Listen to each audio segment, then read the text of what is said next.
Women's ડેની ઉજવણીના ભાગરૂપે બા બાપુજી ગાર્ડન ખાતે વાનગી સ્પર્ધાનું આયોજન કરવામાં આવ્યું હતું।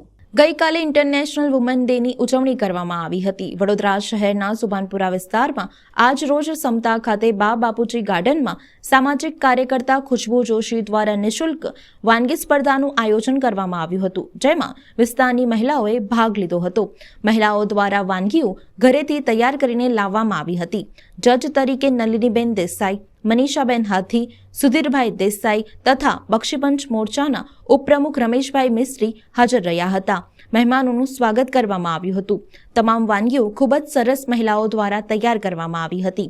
આ વાનગી સ્પર્ધામાં પહેલો નંબર અલ્પાબેન શાહ, બીજો નંબર કાજલબેન જેઠવા, ત્રીજો નંબર દીપ્તિબેન રાઠોડને આપવામાં આવ્યો હતો।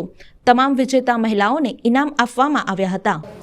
એકચ્યુઅલમાં આજે બા બાપુજી ગાર્ડનમાં બહેનો માટે ઇન્ટરનેશનલ વુમન્સ ડે સેલિબ્રેશન નિમિત્તે હાઉસવાઈફ જે બહેનો છે અથવા તો વર્કિંગ કરે છે, પણ ઘણી બહેનો એવી છે કે જે હાઉસવાઈફ છે અને ગૃહિણી તરીકે રોજ બધા માટે, ઘરના સભ્યો માટે અવનવી વાનગીઓ બનાવતી રહેતી હોય છે।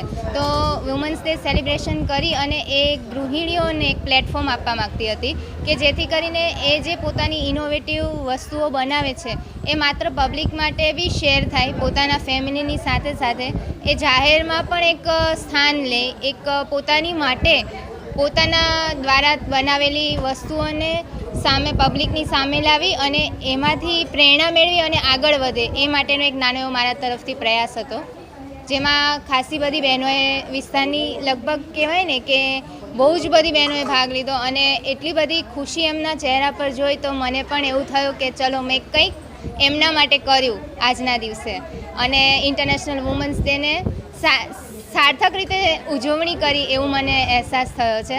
અને આ બહેનોએ ફરાળી વાનગી બનાવી, પોતાનું કૌશલ્ય દેખાડ્યું, જેમાં અમે 1, 2, 3 પ્રાઇઝ પણ આપી છે।